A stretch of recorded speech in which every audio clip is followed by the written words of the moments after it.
நண்பர்களே, என் சொந்தங்களே, என் பிள்ளைகளே, உங்கள் அனைவரையும் சந்திக்கிறதுல பெரும் மகிழ்ச்சி. நான் 3 வகையாக பார்க்குறேன் உங்களை. ஒன்று நட்பாக பார்க்குறேன், நண்பர்கள். ஒன்று என் சொந்தமாக பார்க்குறேன், சொந்தங்கள், என் அண்ணன் தம்பி உறவு, அக்கா தங்கச்சி.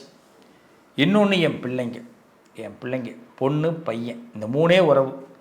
இந்த உறவுகள் என்றைக்கும் நீடிக்கும்.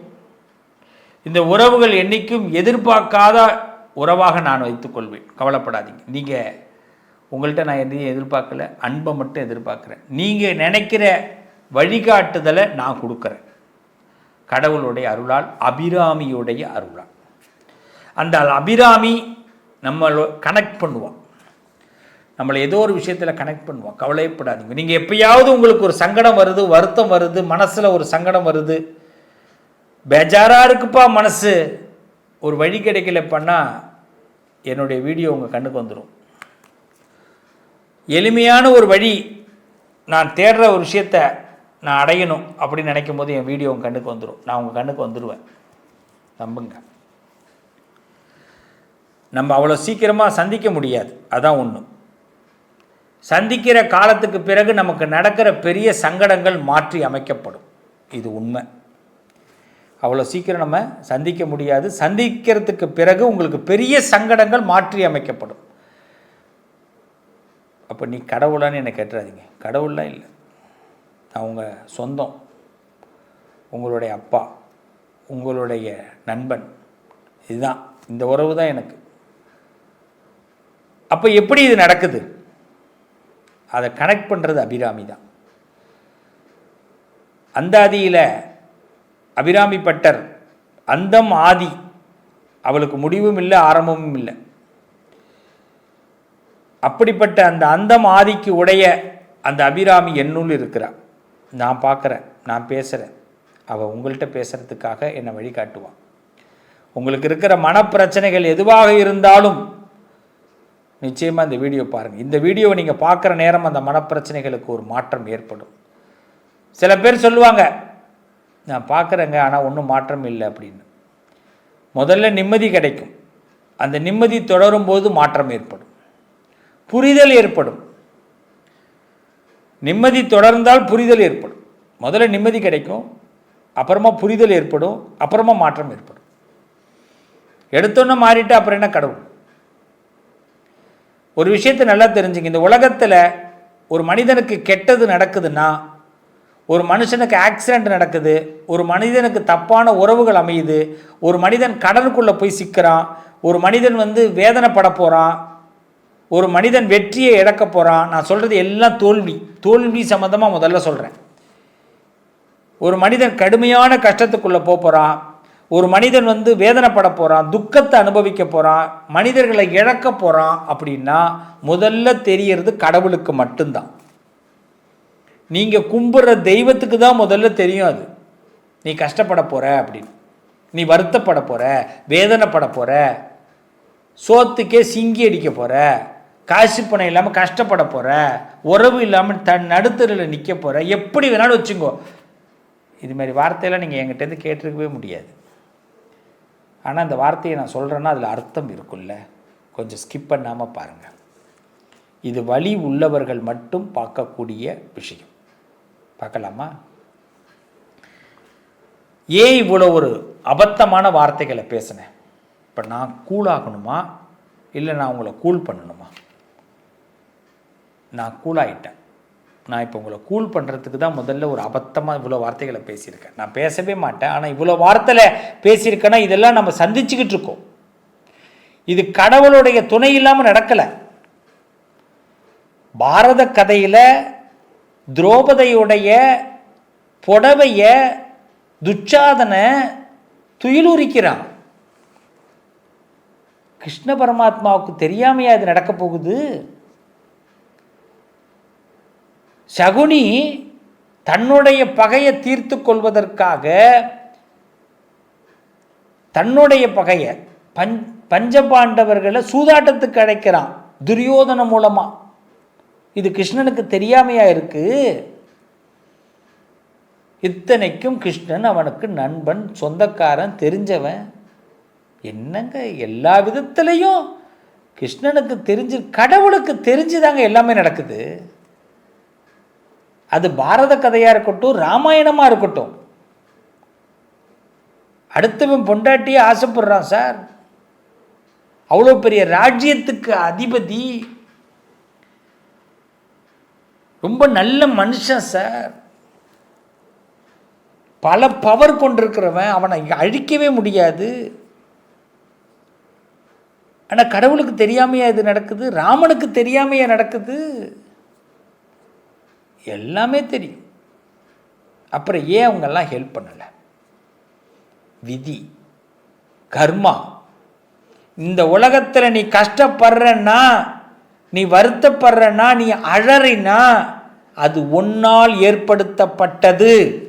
நீங்கள் நம்பணும். நான் ஒரு உறவை தேடிக்கிட்டேன்னா அந்த உறவை நான் தான் தேடியிருப்பேன். அந்த உறவால் எனக்கு கஷ்டம் வரும், நஷ்டம் வரும், லாபம் வரும், மகிழ்ச்சி வரும், துன்பம் வரும். நான் எதை தேடுகிறேனோ அதோடைய தாக்கம் எனக்கு நடந்தே தீரும். ஆனால் அந்த உறவை தேடும் போது அது சந்தோஷமாக இருக்கும் தானே நினச்சி தேடுறோம். ஒரு பதவியை தேடும் போது அது சந்தோஷமாக இருக்குன்னு நினச்சி தானே தேடுறோம். அது வந்த பிறகு தான் குத்துது, குடையுதுன்னு சொல்கிறோம்.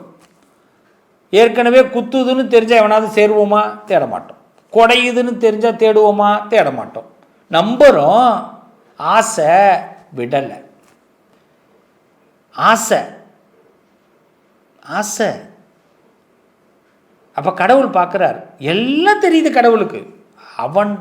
அவனுடைய அருள் இல்லாமல் எதுவுமே நடக்கலை, அவன் பார்வை இல்லாமல் நடக்கலை. எத்தனை கிரகங்கள் உங்களுக்கு என்ன மாறி நின்னாலும் சரிங்க, அந்த பார்வை கடவுள் பார்வை இல்லாமல் எதுவுமே நடக்கலை. இதுக்கு என்ன காரணம்னா, முதல்ல நம்ம கர்மா, நம்ம விதி. நீ பண்ண பாவத்துக்கு உனக்கு தண்டனை, நீ அதை தண்டிக்கணும், நீ தண்டனை அனுபவிக்கணும். நீ தப்பான முடிவெடுத்தா தப்பான வழி. ஆனால் இவ்வளோ சாமி கும்பிட்டன, அப்புறம் எனக்கு என்ன பதில்? இதெல்லாம் பார்த்துக்கிட்டு இருக்கியா தம்பி? நான் திரும்பி சொல்கிறேன், நீ பிறந்த பலன், உங்கள் அப்பா பண்ணது, உங்கள் தாத்தா பண்ணது, உங்கள் பாட்டம் பண்ணது, நீ பண்ணது, அதை அனுபவிக்கிற. ஆனால் என்னை கும்பிட்ட பற்றியா, என்னை கும்பிட்ட பற்றியா? இது கடவுள் சொல்கிறார், என்னை கும்பிட்ட பற்றியா? கவலைப்படாத, உனக்கு ஏதோ ஒரு விதத்தில் நான் உதவி பண்ணுவேன். நீ தேடிக்கிட்ட பிரச்சனை ஒரு நூல் மாதிரி உனக்கு நான் உனக்கு கொடுப்பேன். நீ ஏணி கொடுப்பேன், நூல் கொடுப்பேன், கயிறு கொடுப்பேன், உன்னை தூக்கி விடுவேன், நம்பு. இதான் கடவுள், இதான் கடவுள். சூதாடுறதுக்கு கூப்பிட்டான். பஞ்சபாண்டவரில் தர்மம் தெரிஞ்சவன் என்ன சொல்லியிருக்கணும்? சூதாட வரமாட்டேன்னு சொல்லியிருக்கணும், தர்மம் இல்லைன்னு சொல்லியிருக்கணும். அவன் சொன்னா, கிருஷ்ணன் வராமல் பார்த்துக்கோன்னா, கண்ணனுக்கு தெரியாமல் நம்ம ஆடுவோம்னா, கண்ணன்ட்ட மட்டும் சொல்லாதன்னா. எப்பேற்பட்டவன்? தர்மனுக்கே புத்தி பேதலிச்சிருச்சு இல்லையா? நாமெல்லாம் எந்த வகை? எந்த வகை? 5 பிள்ளைய காப்பாற்றுறதுக்காக ஒரு பிள்ளை உயிரை எடுக்கிறதுக்கு போகிற ஒரு தாய், பெத்த தாய், 6 பிள்ளையும் காப்பாற்றணும்னு கேட்கும் போது கடவுள் சொல்கிறார், அத்தை உனக்கு ஆசை அதிகம் அப்படிங்கிறார். அப்போயாவது போயிருக்காமல் இருந்திருக்கலாமே, பரவாயில்ல 5 பிள்ளையாவது காப்பாற்றும் நினச்சி தானே போய் வரம் கேட்க போனா. ஒத்த பிள்ளை உயிர் போட்டுன்னு நினச்சி தானே போனா. அப்போ இந்த உலகத்தில் நாம் செய்கிற எல்லாத்துக்கும் ஒரு காரணம் நம்ம ஆசை. இதை கடவுள் பார்த்துக்கிட்டே இருக்கார், என்னையும் பார்க்குறார், உன்னையும் பார்க்குறார். நம்ம எல்லாம் ஒரு மாயையில் வாழ்ந்துக்கிட்டு இருக்கிறோம். மாயை, மாயா, மாயா, எல்லாம் சாயா. இந்த மாயையில் வாழ்ந்துக்கிட்டு இருக்கிறோம். அப்போ கடவுள் பார்க்குறார், நீ கடவுளை இந்த இடத்துல தான் நம்பணும். எதை செஞ்சாலும் கடவுளை நம்பிக்கிட்டு செய்கிறோம் இல்லையா?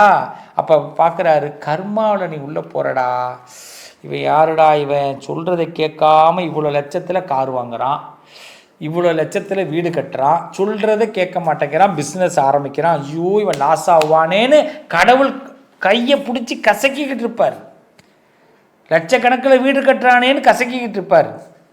கோடிக்கணக்கில் படம் எடுக்கிறானேன்னு கசக்கிக்கிட்டு இருப்பார். நம்ம பண்ணுற தெண்ட செலவையெல்லாம் பார்த்து வருத்தப்படுவார். இது கடவுளுடைய வேலை.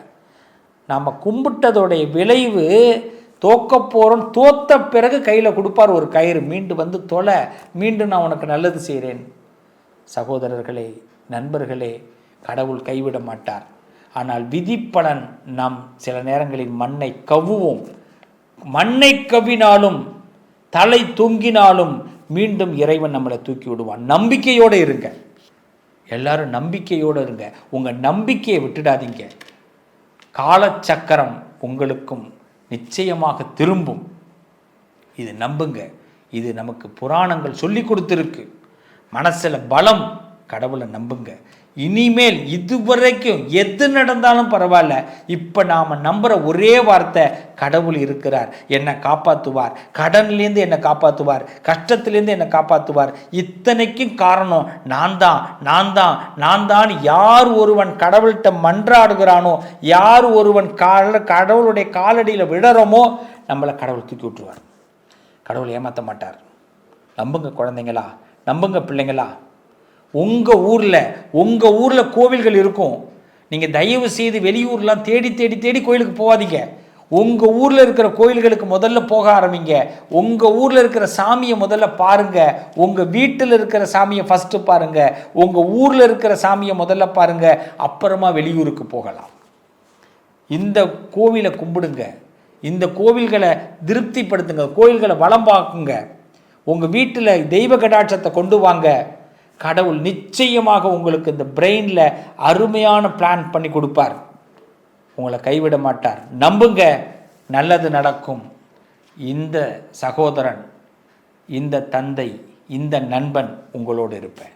நல்லது நடக்கும். வாழ்த்துக்கள்.